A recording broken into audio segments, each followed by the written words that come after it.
하나님, 이 저녁에 주님 앞에 나와 겸손히 머리 숙여 엎드려 있습니다. 은혜를 구하오니 하나님, 우리 사랑하는 성도들에게 하늘의 신령한 은혜를 내려 주시옵소서. 염려되는 일들, 걱정하는 일들, 때로는 여러 가지 염려와 걱정들 때문에 우리 마음속에 답답함이 있거든. 하나님, 이 시간 주님의 말씀으로 들려주셔서 저들의 염려와 걱정이 기쁨이 되게 하시고, 또 저들 속에 있는 한숨은 변하여 찬송이 되게 하여 주시옵소서. 육체의 연약함도 하나님 어루만져 주셔서 이 땅에 살아가는 동안 육신을 입고 살아가고 있사오니 하나님 치유하여 주시고 회복시켜 주셔서 건강하고, 그래서 기쁨으로 살게 하시고 육체의 강건함으로 주님 일 기쁨으로 감당할 수 있는 그런 영혼육의 건강도 지켜 주시옵소서. 내일까지 진행되는 총회도 하나님 함께해 주셔서 예루살렘 총회에서 하나님 기뻐하시는 일 결의됐던 것처럼 하나님 그런 일 거룩한 회무가 되도록 하나님 도와 주시옵소서.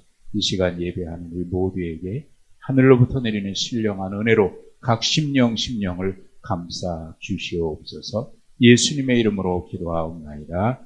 아멘.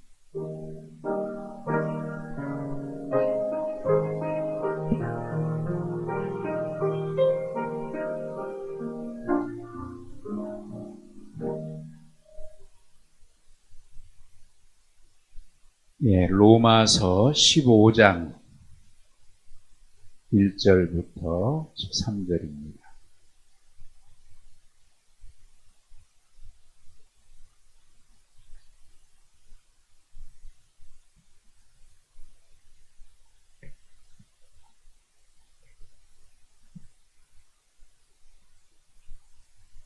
로마서 15장 1절부터 13절까지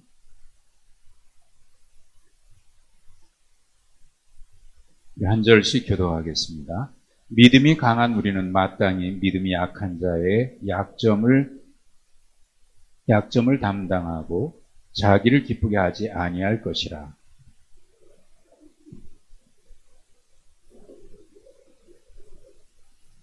그리스도께서도 자기를 기쁘게 하지 아니하셨나니 기록된 바 주를 비방하는 자들의 비방이 내게 미쳤나이다 함과 같으니라.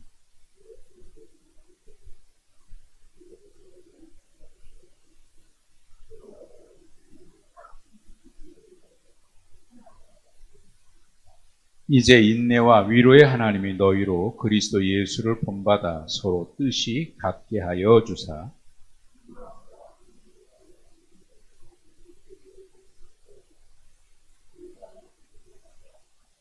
그러므로 그리스도께서 우리를 받아 하나님께 영광을 돌리심과 같이 너희도 서로 받으라.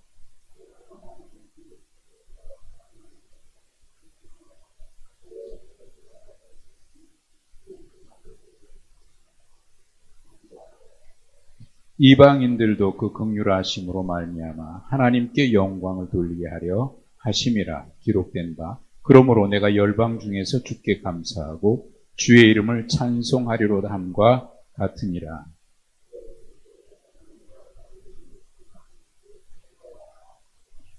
또 모든 열방들아 주를 찬양하며 모든 백성들아 그를 찬송하라 하였으며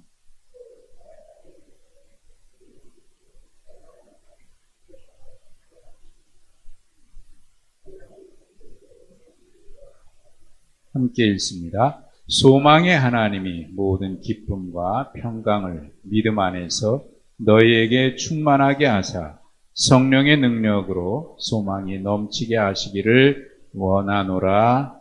아멘. 할렐루야. 오늘도 평안하셨습니까? 오늘도 선물 받으셨죠?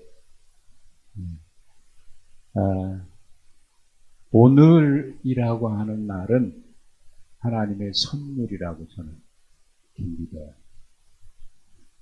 지나간 어제는 과거고요. 과거지만 또 그 과거의 역사 속에 하나님이 행하신 일이 있으니까 역사가 되겠죠. 또 내일은 우리가 알지 못하지만 하나님께서 또 행하실 일이 있으니 믿음 안에서 내일은 신비에 속한다. 이렇게 볼 수 있고 오늘은 하나님의 선물 받은 날이 틀림없습니다. 아침에 일어나면서 하나님이 우리에게 선물 주셨다. 선물 받았다. 그게 우리가 새벽 예배 때마다 제가 그렇게 인사를 하는데 선물 받았죠. 그리고 살면서 또 다른 선물을 오늘은 하나님이 어떤 선물을 주실까? 네, 좋은 분들 만나는 것도 선물이에요. 여러분과 이렇게 만나는 게 선물이에요. 그죠? 네, 아멘 하신 분 복 받으십시오. 이렇게 좋은 분 만나는 게 선물이잖아요. 하나님께서 만남을 통해서 어떤 일들을 이루시며 기쁨도 주고 또 위로도 받고 아침에 하루 시작하는 게 선물이고 또 좋은 분들 만나는 게 선물이고 하루하루가 이렇게 선물이에요. 네, 오늘 이희자 집사님 한 3주 전쯤에 통화를 할 때는 참 지금 몇 개월 동안 병원에서 밖에 나오지를 못하시고 있어요. 계속 이제 감염하시느라고 굉장히 힘드실 텐데 최근에 통화할 때만 해도 굉장히 힘들어 하셨어요. 남편분이 거의 의식이 없다시피 하시고 움직이지도 못하고 있는데 오늘 가서 뵀는데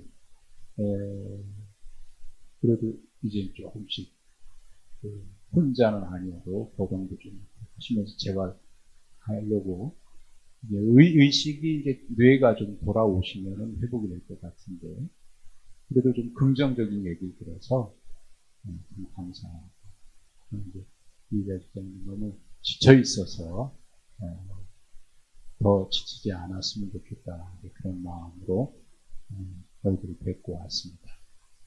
그래도 조금 나아졌다는 얘기 들으니까 형제의 마음이 좋아요.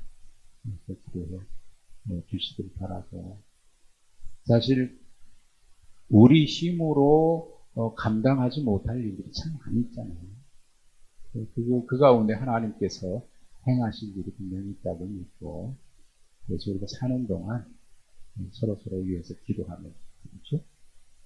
건강, 육체도 건강했으면 좋겠어요. 주일부터 어제까지 여러분들 혹 나가시다가 관심을 가지고 한번 보십시오. 몇 분이 또 돈을 모아가지고 황토를 사셨어요. 황토. 30포대를 지금 지하에다 갖다 놨어요. 20kg짜리 30포대. 그걸 저 밑에 주차장 끝에다가 다져가지고 황토 맨발로 걷는 황토길을 만들고 그걸 걸으면 그렇게 좋대잖아요. 그래서 거기 지금 하고 있어요. 무더위에 땀 뻘뻘 흘리면서 우리 여집사님들, 권사님들 제 아내하고 목에 쭈그리고 앉아가지고 그렇게 하는 거 보고 나도 좀 가서 좀 도와줘야 되는데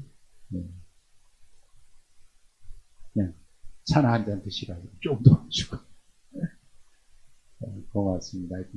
이렇게 저렇게 해서 우리가 건강하셔야 돼요. 이렇게 건강하시고 사시는 동안 건강하시면서 내일은 제가 서울대병원 좀 예약하는 게 있어요. 여러분들이 보시면 여기 점이라고 해서 피곤하세요. 여기 물집적 됐어요. 여기 좀 생긴 지가 꽤 오래됐거든요. 여기에 이제 혈관 종인데 이게 점점 커지고 가끔 이게 걸리고 그래서 지난번에 병원 갔던 김에 여기 했더니 이제 그 담당 의사를 소개해줘서 예약을 해서 내일 갑니다. 여기 어떻게 될지 모르겠어요. 이게 좀 이쁘기도 한데 한번 가서 불러서 기도해 주시기 바라고. 우리 유명 권사님 수요일 때마다 이렇게 수요일에 오시는 10월 첫 주에 이사 가시고 용인으로 이사 가십니다. 멀리 가시고 가까운 데 계시면 오실 텐데 멀리 가셔서 오셨습니다. 그래 다음 주 10월 첫 주일 지나고 추석 세고 10월 네, 위해서 기도해 주시고 또 많이 건강해지셨지만 더 건강해졌으면 좋겠습니다. 총회가 내일까지 진행이 되는데 여러분 이 총회가 1년에 한 번씩 일어나서 하거든요. 전국 69개 노회 9,400 거의 9,500개 교회가 되거든요. 우리 교단 교회가. 그리고 한 240만 명.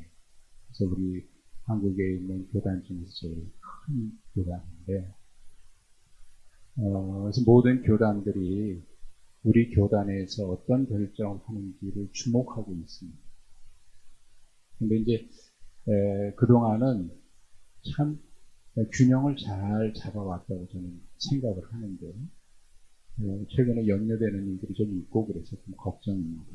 사실은 저도 이 장로교 통합측 교단이 잘 모르고 이 신학교에 가서 통합측 교단의 목사가 됐습니다만은 와서 지내고 보니까 제가 신학을 공부하고 하면서 느낀 거는 우리 교단이 참 건강한 교단이다 생각을 해요. 제가 생각하고 있는 거는 신앙은 보수적인 게 좋아요. 그러나 신학은 폭이 좀 넓어요. 너무 편협하면 안 돼요. 모든 인간의 학문은 진리가 아니잖아요. 그러니까 하나님의 말씀 안에서 다 그걸 받아들일 것, 걸러낼 것 이렇게 하려면 우리 신학이 좀 폭이 넓어요. 그 목요일마다 제가 학교에 가서 강의할 때도 학생들에게 그런 이야기를 합니다.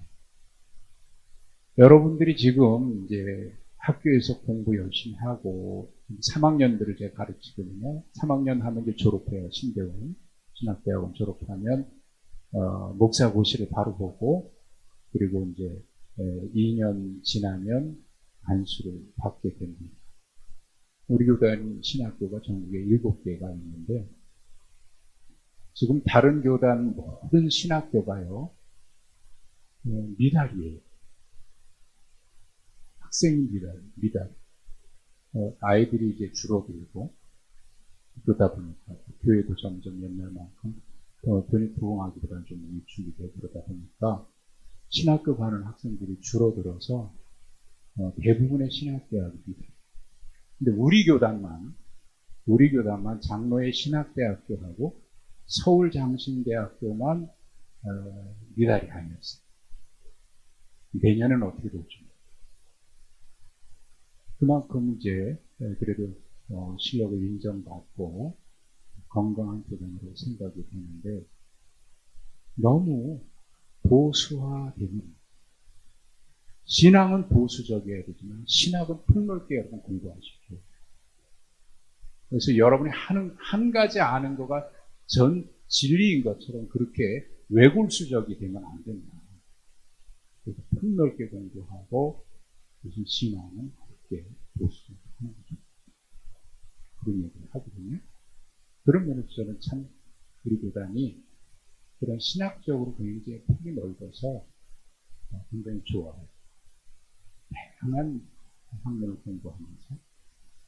그래서 이제 우리 교단이 이제 결정하는 것이 좋은 결정이 돼야 되는데, 그래서 저도 이번에 총대로 가지는 않았지만, 유튜브로 방송이 되는 우리 총회 장면을 유심히 이제 보고, 그 중에서, 중요한 결기할 수 있는 그 부서가 보고할 때 어떻게 처리되나 이제 또 살펴보고 있는데, 아무튼, 예루살렘 사도행전 15장에 있는 예루살렘 총회가 정말 귀한 결정을 내렸던 것처럼 이방인과 유대인들이 복음으로 하나 되면서 중요한 결정을 내렸던 것처럼 총회에서 그런 일들을 하는 거죠.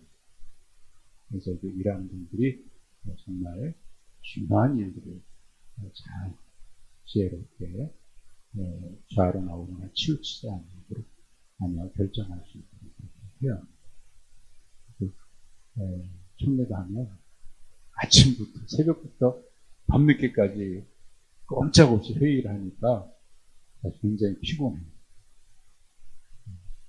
저녁까지 하시고 장님 오셨는데, 위에서 여러분 많이 기도해 주시고, 그 말씀 나왔으니까 이제 말씀드리면, 전국 69개 노회가, 우리 교단에 69개 노회가 있고, 이게 이제 총회를 이루고, 그래서 각 노회마다, 우리는 서울 남노회예요.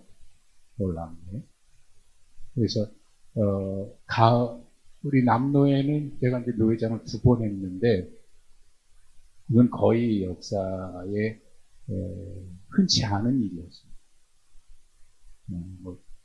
감사하게 그렇게 섬길 수 있는 기회를 주셨고, 또 교회에서도 여러분들이 다 양해를 해주셔서 잘 마쳤는데, 우리 노회는 목사님들이 3번 노회장을 하면 4번째, 4년째 되는 해는 장로님 중에서 노회장이 되죠. 장로님이 노회장 되실 때는 출마하는 분들이 몇 분 있어서 투표를 하는데, 이번에는 3분이 출마를 했어요. 그 중에 한 분이 이정환 장로님이죠. 이번에 이제 출마를 하셔서 10월 넷째 주일 지난 화요일 날 과천교에서 노회를 하는 것으로 투표를 해서 결정이 나는데, 여러분 위해서 좀 기도해 주시고, 참 귀한 일이에요. 귀한 일이에요. 다른 2 교회는 우리 교회보다 훨씬 큰 교회여서 외형적으로 보면 기운있는 느낌이 있지만, 그러나 그동안 열심히 총회 노회에서 인정을 받으셨고, 또 여러분이 또 사랑하고 기도해 주셔서 좋은 결과가 있으리라 생각해 합니다. 우리 교회에서 제가 노회장 2번 하고 장로님 1번 나오고, 그러면 또 얼마나 귀한 일입니까? 그 다음에 이제 또 누군가 배를 이어서 또 하실 수도 있고, 그래서 기도해 주시기 바랍니다. 총회 이야기가 나와서 말씀드립니다. 아무튼 오늘 우리가 선물 받은 이 날이고, 이 저녁에는 더 큰 선물 받으셨습니다. 하나님 앞에 예배할 수 있는 기쁨이 참 우리에게 가장 큰 선물이라고 믿습니다. 이제 15장, 이제 로마서 15장으로 가는데, 거의 이제 끝마무리죠. 그동안 여러 가지 이야기들을 했는데, 15장으로 가면 거의 결론에 해당되는 이야기를 바울 사도가 하고 있어요. 그 뭐냐면, 로마 교회 안에 있는 여러 가지 문제들, 특별히 유대인과 이방인 그리스도인들이 함께 섞여 있으면서 거기서 오는 문화적인 차이, 가치관의 차이 때문에 서로 갈등이 좀 있었죠. 그 문제 가지고 이제 얘기하다가 오늘은 마지막으로 거의 결론적인 해결책이라고 할 수 있는 말씀을 오늘 본문에서 하고 있습니다. 여러분들은 지금 앉아 계셔서 옷을 벗고 계시니까 저는 조금 요 앞에만 좀 앞에만 약하게 세게 틀면 더 추우실 것 같은데, 네, 최종적인 해결책과 같은 결론의 이야기를 합니다. 그 말씀이 이제 1절에 있는데, 1절의 말씀 한번 보시겠습니다. 같이 읽겠습니다. 시작. 강한 우리는 마땅히 믿음이 약한 자의 약점을 담당하고 자기를 기쁘게 하지 아니할 것이다. 이게 이제 결론과 같은 말씀입니다. 그리고 이제 오늘 쭉 내용은 그거에 대한 이야기가 좀 나오는데, 믿음이 강한 사람은 약한 사람의 약점을 어떻게 하라? 담당하라. 여기 담당하라고 하는 이 말은 같이 짊어져줘라, 그런 의미를 담고 있어요. 그러니까 이것은 세상 논리하고는 완전히 다르죠. 세상 논리는 내가 강하려고 그러고 강해서 누군가를 힘으로 지배하는 논리. 예? 그런데 기독교의 복음은 강한 사람은 강함을 가지고 약한 자와 함께 짐을 나눠지라는 거예요. 믿음이 강한 사람도 역시 마찬가지예요. 내가 믿음이 강하니까가 아니라 하나님이 나에게 이런 은혜를 주셨다 그러면 하나님이 주신 이유는 누군가를 나보다 약하든지 어떤 면이든지 부족하든지 그런 사람과 함께 짐을 나누어지도록 하나님이 주신 선물이다. 네? 사도행전에서 바울 사도가 그 에베소 교회 장로들을 초청해서 밀레도에서 마지막 고별 설교를 하고 예루살렘을 떠나면서 너희가 기억하라. 내가 밤낮 3년 동안 눈물로 너희들에게 가르친 것을 기억하라. 그렇게 말씀을 하면서 마지막으로 하나 더 기억하라고 얘기하는 게 뭐냐면 주는 것이 받는 것보다 복되다고 말씀하신 주님의 말씀을 기억하라. 그러니까 모든 면에서 내가 누군가보다 조금 낫다고 생각되면 내가 너보다 낫다. 그러니 당연히 나는 어떤 것을 더 얻을 자격이 있고 그래야 된다라고 자기를 주장하는 게 아니고 하나님이 나에게 뭔가를 더 주셨다면 그건 하나님이 나보다 약한 사람이나 부족한 사람과 함께 나누라고 주시는 하나님의 선물이다. 아멘입니까? 하나님이 나에게 그걸 주셨을 때는 그렇게 하라는 거예요. 그게 하나님 기뻐하시는 일이에요. 그게 여기 이제 믿음이라고 얘기하고 있습니다만, 믿음도 그렇고, 믿음이 강한 사람은 믿음이 약한 사람을 짐을 같이 줘줘야 되고, 그들의 연약함을 담당해야 하는 거지. 왜 그러냐고 그러는 거예요. 또, 지식이 있는 사람은 좀 부족한 사람에게 내 지식을 자랑하는 게 아니라 연약한 사람과 어떻게 도와줄까? 건강한 사람. 또 어제 그 대방 종합사회복지관 30주년이 돼서 기념식이 있는데 거기에 예배를 드린대요. 그래서 설교를 부탁을 받아서 갔는데 예배 끝나고 이제 거기 관장님하고 몇 분하고 식사를 하느라고 식당을 갔는데 식사하고 나오는데 한 할머니가 지팡이를 짚고 거기에 엘리베이터가 없어요. 계단을 힘겹게 올라오시는데 혼자 올라오시면 이제 얼른 가서 이제 부축해드리고 옆에 있는 분이 부축을 해서 굉장히 힘겹게 올라오는데 부축을 해주고 있더라고요. 그래서 우리는 이제 올라오시도록 자리를 제가 비켜주고 올라오실 때까지 기다렸는데 그리고 다 올라오신 다음에 보니까 이분이 동행하는 분이 아니더라고요. 이분도 식사 끝나고 내려가다가 이분을 보고 할머니를 보고 거기까지 부축하고 올라오신 거더라고요. 아, 그렇구나. 할머니가 그렇게 거동이 불편하신데 혼자 오신 거예요.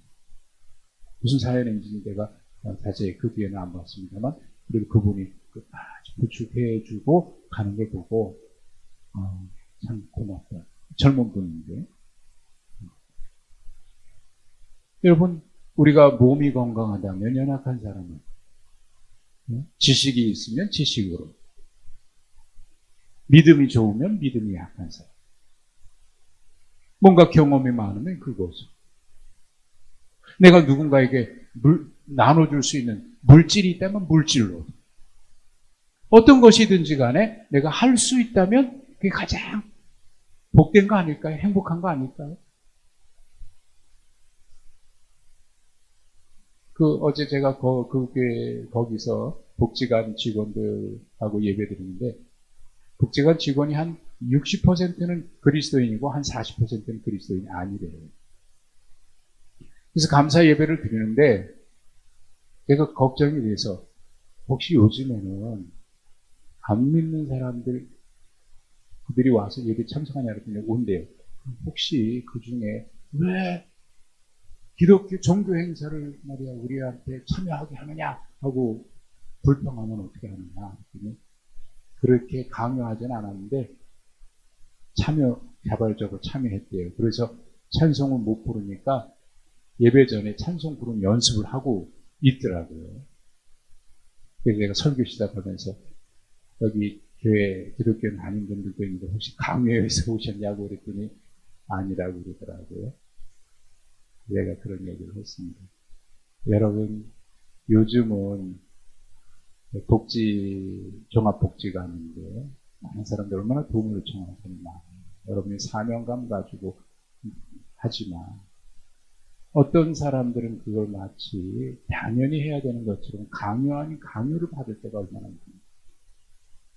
해줘도 고맙다는 얘기 못 듣고 끊임없이 뭐를 달라고 그럴 거예요. 어떨 때는 좀 짜증도 나고 힘도 들 텐데 그래도 여러분 우리가 누군가에게 줄 수 있는 것은 행복한 거 아닙니까? 그런 얘기를 했거든요. 그렇습니다.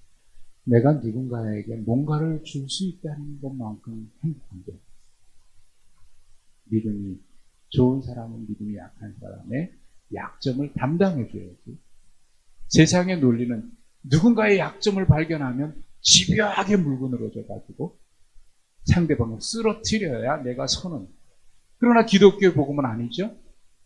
약점을 발견하면 약점을 도와주라는 거예요. 대신 짊어져 주라는 거예요.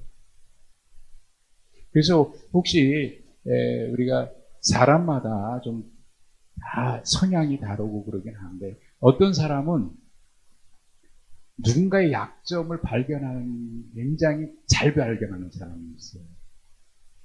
그런 사람은 이런 은사가 있다고 저는 생각해요. 그런 사람은 그 사람을 위해서 기도해주는 은사를 하나님이 주셨다고 저는 생각해요. 누군가의 약점이 잘 눈에 띈다. 그러면 세상은 그 약점을 가지고 너 왜 이러냐 하고 막 그럴 수 있어요. 그러나 하나님 안에서는 그게 눈에 띄는 순간 저 사람을 위해서 기도해 주라는 하나님의 사인이구나. 그런 은사가 있다고 저는 생각을 해요. 기도해 주는 거예요. 강한 사람은 약한 사람. 그리고 왜 그렇게 하느냐? 15절, 11절에 뒤에 나오는데 자기를 기쁘게 하지 아니할 것이라. 그리고 2절에 계속 나오죠. 우리 각 사람이 이웃을 기쁘게 하되 선을 이루고 덕을 세우도록 할지니라. 그러니까 우리는 나만의 기쁨을 위해서가 아니라 나만 잘 되고 나만 좋으면 아니라 그래서 이 말씀이 자기를 기쁘게 해주는 일에만 우리는 관심이 있는 사람이 아닙니다. 그런 의미예요. 나만 좋으면 되는 거고 상대방이 어떻게 하든지 말든지 그게 아니고 자기를 기쁘게 하지 아니하고 이웃과 함께 기뻐 이웃을 기쁘게 남들이 어찌하든지 나만 기쁘면 그만이 아니라 같이 서로를 기쁘게 해줄 수 있는. 그래서 이 문제를 지금 바울 사도는 로마 교회 안에 있는 이런 모든 갈등의 문제의 해결책의 결론으로 이야기하는 거예요. 믿음이 강한 사람은 약한 자의 약점을 담당해 주십시오. 그리고 자기만을 즐거워하는 일이 아니라 서로 이웃을 기쁘게 하고 덕을 세우는 일에 힘쓰십시오. 이게 지금 일어나는 갈등의 해결책으로 바울 사도가 제시하는 거예요. 이유는 이겁니다. 3절. 왜 그렇게 하느냐? 3절 같이 읽습니다. 시작. 그리스도께서도 자기를 기쁘게 하지 아니하셨나니. 왜요? 주님이 그렇게 하셨기 때문이죠. 주님이 그렇게 하셨기 때문이에요. 주님은 자기를 기쁘게 하지 아니하고 주님은 늘 희생하시고 섬기고. 이거 왜 해야 되느냐? 왜 그렇게 해야 됩니까? 예, 우리의 구주, 믿음의 주요, 우리를 온전케 하시는 분인 주님이 그리스도께서 그렇게 하셨기 때문에. 또 우리는 주님을 닮아가는 사람들 아닙니다. 주님을 따라가는 사람들. 왜 그렇게 해야 돼요? 주님이 그러셨고. 주님이 그러셨고. 왜 그렇게 해야 합니까? 주님이 그러셨기 때문에. 주님. 그래, 주님이 자기를 기쁘게 하지 아니하셨는데 어느 정도까지 그렇게 하셨냐면 3절 하반절에 보니까 기록된 바 주를 비방하는 자들의 비방이 내게 미쳤나이다. 주님은 비방을 들으면서도 억울한 일을 당하면서도 십자가에서 말할 수 없는 수치와 조롱과 비방과 모욕을 당하면서도 주님은 자기를 기쁘게 하기 위해서가 아니라 남을 위해서. 주님이 그렇게 하셨기 때문에.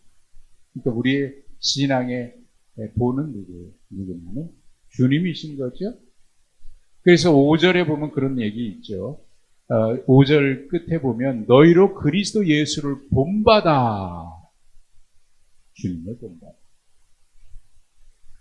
네, 우리의 믿음의 본은 누구냐면 주님이.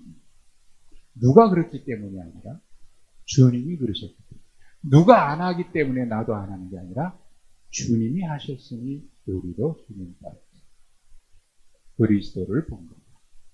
그리스도를. 토마스 캠피스라고 하는 분이 있어요. 여기 이제 우리 2층 서재에 지난달인가 추천도서로 좀 책이 오래된 책이긴 합니다. 굉장히 좋은 기독교 고전이거든요. 그리스도를 본받아. 제목입니다. 토마스 캠피스. 그리스도를.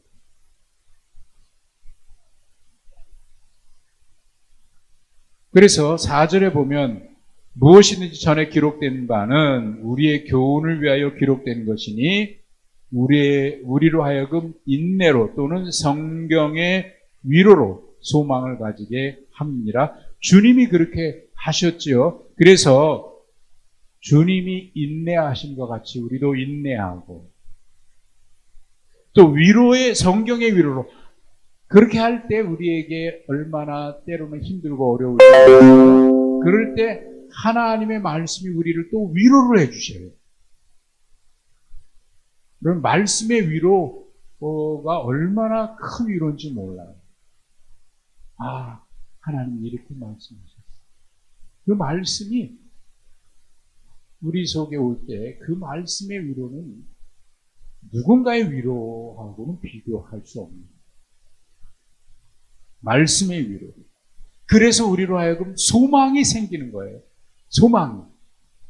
그래서 우리도 주님처럼 인내하고 위로받으면서 주님이 그 길 걸어가셨던 것처럼 우리도 서로 약한 자를 담당해주고 나를 기쁘게 하는 게 아니라 누군가를 기쁘게 해주는 사람. 주님이 그렇게 하셨다. 그래서 그 길을 걸어가는 동안 주님이 인내하신 채로 우리 걸어가는데 말씀으로 위로해 주죠. 그래서 우리에게 소망이 그래. 이렇게 하는 동안 하나님께서 함께 하셔서 이루어지지 않을 것 같지만 이루어진다. 우리에게는 그게 언제 이루어질까 앞이 캄캄할지 모르지만 그런데 말씀 따라 가다 보니까 하나님이 그렇게 이루어주시는 걸 얼마나 많이 경험합니까? 여러분 이것보다 큰 소망이 어디 있습니까? 또 우리는 소망 있는 사람들. 주님이 그렇게 하셨기 때문에 그렇게 한다. 그리고 이렇게 해야 되는 이유가 있는데 6절에 보시면 이것이 하나님께 영광이 되기 때문에 그래요. 한 마음과 한 입으로 하나님 곧 우리 주 예수 그리스도의 이 아버지께 영광을 돌리게 하려 하노라. 이게 하나님이 기뻐하십니다. 한 마음과 한 입으로. 그 뒤에 보면 계속 이런 얘기가 나오는데 7절에도 보십시오. 그러므로 그리스도께서 우리를 받아 하나님께 영광을 돌리신 것 같이 너희도 서로 받으라. 하나님께 영광을 돌리신 것. 주님이 우리를 받으심처럼 너희도 서로 받으라. 그래서 하나님께 영광을 돌리라. 네? 계속해서 하나님의 영광. 그렇게 해야 되는 목적은 다 6절에도 아버지께 영광, 7절에도 하나님께 영광. 우리 목적은 거기에 있어요. 우리가 서로 받고 서로 같이 약함을 담당하고 나의 기쁨이 아니라 우리의 기쁨을 위해서 서로 인내하고 주님 따라가는 그 이유는 주님이 그러셨기 때문이지만 결론은 이를 통해서 하나님이 영광 받으십니다. 하나님이 영광 받으십니다. 그 이야기는 9절에 또 나와요. 9절에 또. 이방인들도 그 긍휼하심으로 말미암아 하나님께 영광을 돌립니다. 이방인들마저도 하나님께 영광을 돌립니다. 그러고 나면 모든 열방이죠. 모든 열방이 하나님께 영광. 그 뒤에 보십시오. 그래서 그 뒤에 9절 중간에 그러므로 내가 열방 중에서 주께 감사하고 주의 이름을 찬송하고 10절에도 열방들아 주의 백성과 함께 즐거워하라. 11절에 모든 열방들아 주를 찬송하라. 그리고 12절에 이세불이 곧 열방을 다스리기 위해 일어나시는 이가 있으니 열방이 그에게 열방이 다 하나님께 영광, 열방이 하나님께 돌아오고. 로마 교회가 하나님께서 로마 교회에 원하시는 게 있었어요. 근데 그들 안에 이런 갈등이 있었죠. 이 해결책을 바울 사도가 제시하면서 하나님은 이 로마 교회를 통해서 열방이 하나님께 돌아와 하나님께 영광을 돌리고 열방이 하나님께 소망을 돌리고 이게 하나님의 뜻이었어요. 그래서 바울 사도는 주님이 그러셨던 것처럼 서로 담당하고 서로 기쁨 그리고 서로 주님이 그러셨다. 그래서 결론은 이렇게 마무리를 합니다. 13절 같이 읽으십시오. 시작.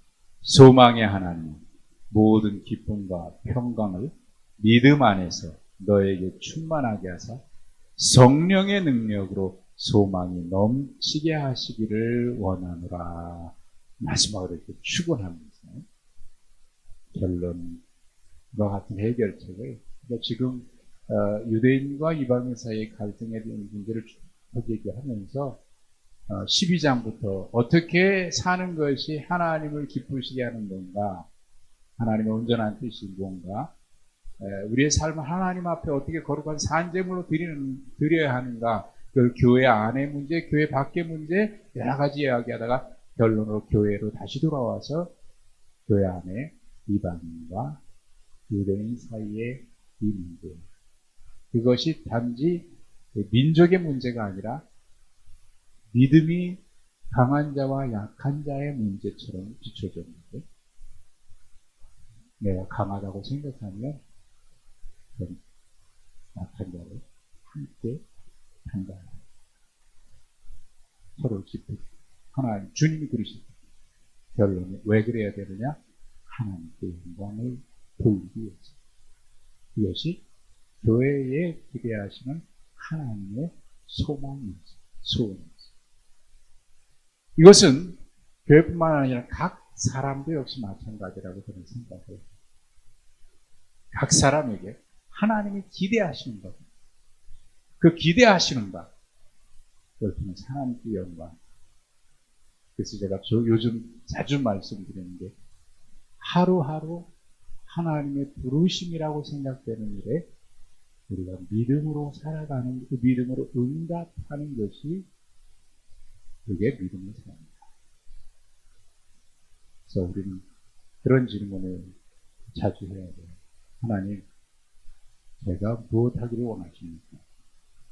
하나님, 이거 주십시오, 저거 주십시오가 아니라 맨날 달라고 그러기만 하지 말고, 하나님, 하나님이 주신 은혜로 내가 무엇하기를 제게 하나님이 이런 은혜를 주셨는데 내가 이걸 가지고 무엇하기를 질문하면 하나님이 가르쳐 주신다고 저는 믿어요. 내가 너에게 무엇을 했으면 그걸 가지고 있다. 그러고 보면 하나님의 일은 그리고 교회의 일은 그 일에 그렇게 믿음으로 순종하는 사람이 있기 때문에 그들을 통해서 하나님이 일하십니다. 최근에 제가 들은 이야기가 있습니다. 한 권사님이 어떤 문제를 가지고 이렇게 얘기를 들었어요.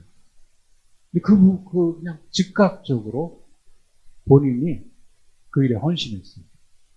그래서, 어떻게 이렇게 준비된 것처럼 그렇게 바로 그렇게 결심하시냐고 그랬더니 하시는 얘기. 목사님, 바로 그때 내가 순종하지 않으면 그 다음에 못해요. 그 마음이 왔을 때 바로 하지 않으면 못해요. 그 마음을 주셨을 때는 하나님이 나에게 주신 마음이기 때문에 바로 그때 행하지 않으면 못합니다. 정말 그래요. 하나님이 그렇게 믿음으로 응답하는 사람들을 통해서 하나님이 하고 계시는 게 틀림없습니다. 우리 모두가 다 하나님의 영광을 하나님 나에게 주신 뭔가 있다고 하면 이게 내가 약한 자를 돕기 위해서 또 하나님을 기쁘시게 하기 위해서 내가 해야 되는 하나님의 주신 계획이나 그렇게 생각을 하시고 매일매일 믿음으로 응답해 가다 보면 하나님의 놀라운 역사들이 새록새록 경험되리라고 생각합니다. 오늘도 그렇게 복받은 하루 여러분의 삶이 계속해서 매일매일이 복받은 하루가 되시길 주님의 이름으로 축복합니다. 하나님, 주님 본받아 살아가는 저희들입니다. 때로는 주님 따라가겠노라고 하면서 이런저런 일들로 핑계대고 순종하지 못할 때가 많습니다. 우리의 연약함 때문입니다. 그때도 우리에게 위로해 주시고 소망의 말씀으로 위로해 주시고 또 주님 따라 인내하면서 우리가 그 길을 걸어가 마침내 하나님께 영광을 돌리는 그런 우리의 삶을 되게 하여 주시옵소서. 매일매일 그리스도를 본받아 살아가는 우리의 삶이 되게 하여 주시옵소서. 그래서 하나님 기뻐하시는 거룩한 삶을 살아가는 이 모두가 되게 하시고 저들의 가정과 일터에도 하나님의 거룩한 역사가 매일매일 경험되고 또 체험하는 그런 복된 인생 되게 하여 주시옵소서. 예수님의 이름으로 기도하옵나이다. 아멘.